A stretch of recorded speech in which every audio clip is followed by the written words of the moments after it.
அன்பினர்களே, பலஸ்தீன யுத்தத்தின், அதாவது இஸ்ரேல் பலஸ்தீன யுத்தத்தின் போது துருக்கி எந்த விதமான ஒரு பங்களிப்பும் கொடுக்கவில்லை என்பது உலகம் அறிந்த உண்மை. இப்பொழுது ஒரு முக்கியமான செய்தி கொண்டு உலக பரப்பில் வெளியாகி இருக்கின்றது. இஸ்ரேலுக்கு எதிராக துருக்கி பலமுனை போருக்கான ஒரு சதி திட்டத்தை வகுத்து வருவதாக ஒரு உளவு தகவல் ஒன்று கண்டறியப்பட்டிருக்கின்றது. அது உலக பொது முறையில் செய்திகள் வரலாம் மிக விரைவில். இந்த ஒரு விடயத்தில் நாங்கள் துருக்கி மீது இந்தியா ஏற்கனவே கொஞ்சம் கோபத்தில் இருக்குது. எதுக்காக? அண்மைய டெல்லி குண்டுவெடிப்பின் போது துருக்கியில் இருந்துதான் இந்த குண்டுவெடிப்பாளர் டாக்டர்கள் இஸ்தான்புல்லுக்கு அடிக்கடி போய் வந்து ஒரு பயிற்சி பெற்றதாகவும் பணப்பட்டுவாடா செய்யப்பட இந்திய தரப்பால் சொல்லப்படுகிறது. இது எவ்வளவு தூரம் உண்மை என்று நாங்கள் சொல்ல மாட்டோம். ஏனெனில் துருக்கி இந்தியாவுக்கு எதிராக ஒரு சதி செய்ய வேண்டிய தேவையே கிடையாது. பாகிஸ்தானை சொல்லுங்க, அது ஓகே. ஆனால் துருக்கி அந்த அளவுக்கு ஒரு போகக்கூடிய சாத்தியம் இல்லை என்றும் சொல்லலாம். ஆனால் இந்திய உளவு தரப்பால் அவங்களோட என்ஐஆல் சொல்லப்படுது என்னவென்றால், இந்த குண்டுவெடிப்புக்கு டாக்டர் உமர் மற்றும் ஏனைய சிலர் அடிக்கடி இஸ்தான்புல் சென்று வந்ததாகவும் அங்கு அவர்கள் மாதக்கணக்காக தங்கியிருந்ததாகவும் ஏதோ அவங்க ஒரு அட்வைசிங் பெற்று அல்லது ஒரு குண்டுவெடிப்புக்கான சதி திட்டத்தில் ஈடுபட்டதாக இந்திய தரப்பால் சொல்லப்படுகிறது. இது எவ்வளவு தூரம் சாத்தியம் என்று இன்னும் ஒரு உலக உளவு அமைப்புகளால் இது பார்க்கப்படவில்லை. ஆனால் சொல்லுவது இந்தியா. பாதிக்கப்பட்டவர் தரப்பால் விரல் நீட்டுவது, கை நீட்டுவது துருக்கி மீது. இப்பொழுது துருக்கி மீது இந்தியா சற்று ஒரு கோபத்தையும் கொண்டுள்ளது என்றும் சொல்லலாம். இப்பொழுது ஈரான், அதாவது ஈரான் மிகப்பெரிய அச்சுறுத்தலாக, இஸ்ரேலுக்கு மிகப்பெரிய அச்சுறுத்தலாக மாறப்போகின்றது என்றும் இந்த உளவு தகவலுக்குள் இந்த ஒரு ஈரான் பற்றிய ஒரு விடயம் சொருகப்பட்டிருக்கின்றது. யூத நாடு இஸ்ரேல் பலமுனை போரை எதிர்கொள்ளக்கூடும் என்றும் அது ஒரு கட்டம் கட்டிய செய்தியாகவும் அந்த உளவு தகவலில் வெளியாக இருக்கின்றது. உலக பரப்பில் இது எவ்வளவு தூரம் வருமோ ஆனா வரலாம். ஏனெனில் நாம் கொடுப்பதெல்லாம் ஒரு ஏளியான முந்திக் கொண்டு செய்தி என்ற பிந்தி வரலாம். இப்ப நாம் பாருங்கள், மோடி மஸ்தான்ஜியை கொல்லுவதற்காக அமெரிக்கா அனுப்பிய அவங்களோட CIA காரனை டாக்காவுல தீர்த்து காட்டுது இவங்களோட இதை நாம சொல்லிருக்கோம் இல்ல. இப்பொழுதுதான் இந்த 2 தினமா தான் மோடி மஸ்தான் மீது தாக்க வந்தான், கொலை செய்ய வந்தான், அமெரிக்கா வந்தான், CIA வந்தான், தீர்த்து காட்டாங்கன்னு சொல்றாங்க. அடே, நீங்க எவ்வளவு பெரிய நாடு, இதெல்லாம் அறியணுமா இல்ல? நாங்க சின்னஞ்சிறிய நாட்டுக்குள்ள ஒரு கடைக்கோடி ஒரு மூகுலையில் உட்கார்ந்து கொண்டு நாங்க இவ்வளவு தகவலை தாரோம். இப்பதான் அவங்க கொடி கட்டி பறக்குது இந்த செய்தி. நாங்கள் part 1 part 3 3 பாட்டு அந்த மோடி மஸ்தான்ஜியை கொல்ல வந்தது யார்? போட்டோவெல்லாம் போட்டு காட்டிக்கிறோம். அவங்க டாக்காவில கட்டி தீர்த்துறாங்க. அதுக்கு இவங்க ரஷ்யாவோட உளவு படையும் ஒரு ஹெல்ப் பண்ணிருக்காது. ரோவுக்கு அவங்களும் சேர்ந்துதான் பிடிச்சிருக்கிறாங்க. உடனே வந்தவரை சவமத்தான் உசுரோடு வந்த கருப்பர் தான் வந்த. அவர் பெரிய ஒரு ஜெனரல், அவங்களோட ஏர்போர்ஸ் ஜெனரல். உனக்கு என்ன வேலை அங்க டாக்காவில? உனக்கு என்னப்பா வேலை? தீர்த்து கட்டிட்டாங்க. என்னடா நீங்க பண்றீங்க? ஏற்கனவே 3 இந்தியா 3 பிரதமரை இழந்திருக்கின்றது. லால் பகதூர் சாஸ்திரி விளக்கப்பட்டிருக்காது, நாங்க தனியே தருவோம். அவர் திட்டமிட்டு கொலை செய்யப்பட்டதான் CIR. அது இப்ப அந்த செய்தி வெளிவந்து கொண்டிருக்கின்றது. அது ஊர்ஜி, அதாவது இதனுள்ள செய்தி ஊர்ஜியப்படுத்த இல்லாதே. CIA மொஷாக்கான ஒரு மேடர் பண்ணினா அதுக்கு எந்த சாட்சியங்களும் இருக்காது. அதே போன்று ராஜீவ் காந்தி, இந்திரா காந்தி அம்மையார், அது இந்திரா காந்தி அம்மையாரை கொல்றதுக்கு இந்த சிங்காரன்களை அமெரிக்கா பயன்படுத்திச்சு. அதாவது நான் எப்பொழுதும் எனக்கு இந்த இந்திரா காந்தி அம்மாவும் நல்லா பிடிக்குங்க. உலகின் ஒரு 2வது பெண் பெருமருக்கு அப்பால் ஒரு அரசியல் பாரம்பரியத்துடன் வந்து ரக் மாறி போகுதாப்பா, ஒரு அரசியல் பாரம்பரியத்துடன் வந்த ஒரு இரும்பு மனுஷி, அது எந்த சந்தேகமும் இல்லை. நல்ல ஒரு ஆட்சியாளர் தான் நான் சொல்லுவேன். எனில் அவர் இருந்த காலத்திலெல்லாம் இலங்கையுடன் நேசமாகத்தான் இருந்திருந்தார். அவரெல்லாம் திட்டமிட்டு இவன் அதாவது அமெரிக்காவுக்கு ஒத்துழைக்காம இல்லை விட்டால் அதை கொல்லுவதான். இப்ப மோடி மஸ்தானை பத்தி அவர் கொல்ல வந்த விடயத்தை ஏன் இவங்க பெருசா சொல்லலன்னா, எங்க தலைவர், உலக தலைவர், உலக சமாதான தூதுவர், அவரையாவது கொல்லுவதாவது என்றுதான் இந்த விடயத்தை மறைச்சாங்க. நாம அடிச்சுட்டோம். இப்ப இந்தியாவுக்குள்ள இருந்து ஒரு 2-3 தினங்களா தான் நாம ஒரு 10 தினங்களுக்கு முன்னே அடிச்சு சாத்திட்டோம். 10 தினங்களுக்கு கூட நினைக்கிறேன், பார்க்கலாம். ஆனால் இப்பொழுதுதான் இந்திய பரப்புக்குள் மோடி மஸ்தானை கொல்ல வந்த விடயம் இப்பொழுது அரங்கேறி வருகின்றது. ஏன் நீங்க உலகாலம் சொல்லல? எங்க தலைவர், பெருந்தலைவர், உலகத் தலைவர், அவர் யாரும் கொல்ல முடியுமா என்று ஒரு பெரிய ஒரு அதாவது தரையில் விழுந்தாலும் மீசையில் மண்படாத கவரிமான் போன்றுதான் இந்த செய்தியாளர் இருந்தார்கள், யூடியூபர்ஸ் செய்தியாளர்கள்லாம்.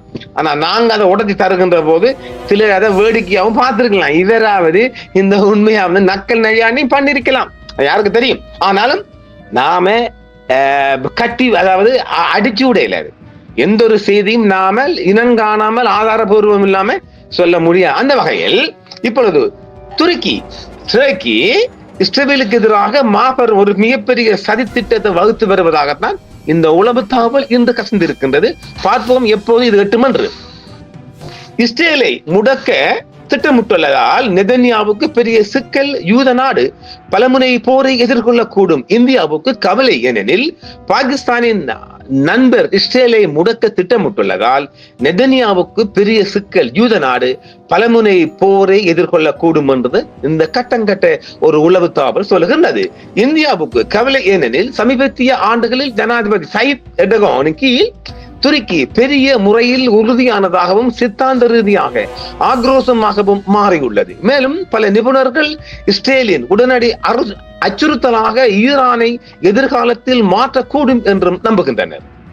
இஸ்ரேலிய பிரதமர் பெஞ்சமின் நெத்தன்யாவுக்கு ஒரு பெரிய கவலையாக மத்திய கிழக்கில் முக்கிய வீரராக மீண்டும் உருவாகி வரும் துருக்கி இஸ்ரேலுக்கு ஒரு குறிப்பிடத்தக்க அச்சுறுத்தலாக உருவாகி வருகிறது என்பதை இஸ்ரேல் ஏற்றுக்கொள்கிறது. மேலும் பல முனைகளில் மோதல்களில் ஜெருசலமை ஈடுபடுத்துவதன் மூலம் யூத தேசத்தை பலமுனை போரை எதிர்கொள்ள ஒரு சதி திட்டத்தை வகுத்து வருவதாக இஸ்ரேலிய மொசாட் கண்டுபிடித்திருக்கின்றது.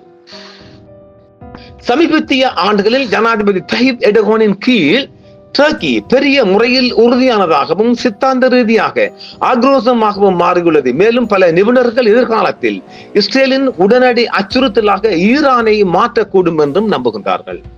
இந்த ஆண்டின் தொடக்கத்தில் 12 நாள் இஸ்ரேல் ஈரான் போருக்கு பிறகு இஸ்ரேல் ஈரானை ஓரளவுக்கு அடக்கி ஆள முடிந்தாலும் துருக்கி மேலாதிக்கத்தை நிறுவ வேண்டும் என்ற ஜனாதிபதி எர்டோகானின் லட்சியங்களாலும் முஸ்லிம் உலகின் தலைவராக அங்காராவை முன்னிறுத்துவதற்கான அவரது முயற்சிகளாலும் துருக்கியிடமிருந்து அச்சுறுத்தல் அதிகரித்து வருவதாக இஸ்ரேல் அஞ்சுகிறது. இது ஒரு புதிய செய்தியாக பிராந்தியத்தில் மாறிவரும் அதிகார சூழ்நிலையை சமாளிக்க இஸ்ரேல் மாற்றியமைக்க வேண்டும் என்றும் ஈரான் அதன் ராணுவ திட்டங்களில் முன்னணியிலும் மையத்திலும் இருப்பதால் அதன் தற்காப்பு மற்றும் தாக்குதல் உத்தியை வழிநடத்திய கடந்த கால ராணுவ உத்திகளை இனி நம்ப முடியாது என்றும் இஸ்ரேல் தரப்பால் சொல்லப்பட்டுள்ளது. அதாவது புதிய தாக்குதல் யுத்திகளையும் தாக்குதல் முறைகளையும் கையாள வேண்டும் என்று இஸ்ரேலிய ராணுவ தரப்பால் பெஞ்சமின் நெத்தன்யாகு மாம்சுக்கு ஒரு ஆலோசனை வழங்கப்பட்டுள்ளதாம். பல தசாப்தங்களாக எந்த மூலோபாய மாற்றமும் இல்லாமல் பெரிய அச்சுறுத்தல்களை கட்டுப்படுத்தவோ அல்லது அகற்றவோ முடியும் என்று இஸ்ரேல் நம்பியது. யூத அரசு ஹெஸ்புல்லாவை கட்டுப்படுத்தலாம், ஹமாஸை தனிமைப்படுத்தலாம் மற்றும் ஈரானை பலவீனப்படுத்தலாம் என்று ஒரு முக்கோண வடிவத்தில் ஒரு முக்கோண பார்வையாக இஸ்ரேல் பார்த்திருந்தது. ஆனால் அதெல்லாம் வெல்ல முடியல. இருப்பினும் இந்த அனுமானங்கள் சரிந்து விட்டன. அண்ணா நாங்க சொல்லல, இது இஸ்ரேல யூதட மொசாட் சொல்லுதுங்க. அப்புறம் எங்கிட்ட சொல்ல வரக்கூட ஈரான் ஒன்றும் இல்லை, பண்ணல, ஈரான் முடியாது. ஈரான் மிகப்பெரிய முன்னேற்றம், அது வெளிவுகளுக்கு வருவதில்ல. யுத்தம் ஒன்று வருகின்ற போது அது வெளிவரும். நாம யாருக்கும் ஆதரவு இல்லைங்க. உண்மையா சொல்ல போனால் இந்த யுத்த தேசங்கள்ல நாங்க யாருக்குமே ஆதரவு இல்லை. மக்களை வாழ விடுங்கடா. உங்களோட யுத்தம் வாங்கி உங்களோட யுத்த ஆயுதங்கள்லாம் கொண்டு ஒரு மூல முடுக்குல வச்சுட்டு இந்த பாவப்பட்ட மக்களை வாழ விடுங்கடா பன்னாடைகளா. இருப்பினும் இந்த அனுமானங்கள் சரிந்து விட்டன. ஈரானின் பிராந்திய வலையமைப்பு உண்மையில் பலவீனமடைந்துள்ள நிலையில் இஸ்ரேலுடனான போருக்கு பிறகு தெஹ்ரான் விரைவான வேகத்தில் மீண்டும் கட்டி எழுப்ப தொடங்கி உள்ளது என்று இஸ்ரேல் அஞ்சுகிறது. உண்மைதானே? நாங்க சொன்னமே 10,000 எல்லாம் அடிச்சு போகுதே. இஸ்ரேலிய பிரதமர் பெஞ்சமின் நெத்தன்யாவுக்கு ஒரு பெரிய கவலையாக மத்திய கிழக்கில் ஒரு முக்கிய வீரராக மீண்டும் உருவாகி வரும் துருக்கி இஸ்ரேலுக்கு ஒரு குறிப்பிடத்தக்க அச்சுறுத்தலாக உருவாகி வருகிறது. மேலும் பல முனைகளில் மோதல்களில் ஜெருசலமை ஈடுபடுத்துவதன் மூலம் யூத தேசத்தை மூலை முடுக்க ஒரு சதித்திட்டத்தை வகுத்து வருவதாகவும் மொசாட் தெரிவித்திருக்கின்றது. பிராந்தியத்தில் மாறிவரும் அதிகார சூழ்நிலையை சமாளிக்க இஸ்ரேல் மாற்றியமைக்க வேண்டும் என்றும் ஈரான் அதன் ராணுவ திட்டங்களில் முன்னணியிலும் மையத்திலும் இருப்பதால் அதன் தற்காப்பு மற்றும் தாக்குதல் உத்தியை வழிநடத்திய கடந்த கால ராணுவ உத்திகளை இனி நம்ப முடியாது என்றும் ஆய்வாளர்கள் மத்தியில் ஒரு கருத்து நிலவி வருகின்றது. பல தசாப்தங்களாக எந்த மூலோபாய மாற்றமும் இல்லாமல் பெரிய அச்சுறுத்தல்களை கட்டுப்படுத்தவோ அல்லது அகற்றவோ முடியும் என்று இஸ்ரேல் நம்பியது. யூத அரசு ஹெஸ்புல்லாவை கட்டுப்படுத்தலாம், ஹமாஸை தனிமைப்படுத்தலாம் என்றும் ஈரானை பலவீனப்படுத்தலாம் என்றும் மிகப்பெரிய எதிர்பார்ப்புடன் கனவு கண்டது. இருப்பினும் இந்த அனுமானங்கள் எல்லாம் சரிந்து விட்டன. ஈரானின் தற்போதைய பல அமைப்பு என்பது மிகப்பெரிய ஒரு உயர் ஸ்தானத்தில் தற்பொழுது தெஹ்ரான் முன்னேறி வருவதாகவும் விரைவான வேகத்தில் மீண்டும் கட்டி எழுப்ப தொடங்கியுள்ளது என்றும் இஸ்ரேல் அஞ்சுகிறது. கூடுதலாக இஸ்ரேல் காசாவில் ஹமாஸை தோற்கடித்திருக்கலாம் என்றாலும் பலஸ்தீனிய போராளி குழுவின் சித்தாந்தம் தப்பி பிழைத்திருக்கிறது. மேலும் சமீபத்திய போர் நிறுத்தம் பலஸ்தீனத்தில் அதன் வலையமைப்பை மீண்டும் நிறுவ வேண்டிய அவசியத்தை அளிக்கும் என்றும் அஹமது அல் ஷராபின் சிறிய ஆட்சி பசர் அல் அசாத்தை போல் அல்லாமல் இஸ்ரேலுக்கு வெளிப்படையாக விரோதமாக இல்லாவிட்டாலும் நிலையற்றதாகவே உள்ளது என்றும் மேலும் ஹவுதிகள் செங்கடலில் ஒரு பெரிய அச்சுறுத்தலாகவே உள்ளது என்றும் மொசாட் தகவல் கொடுத்திருக்கின்றது.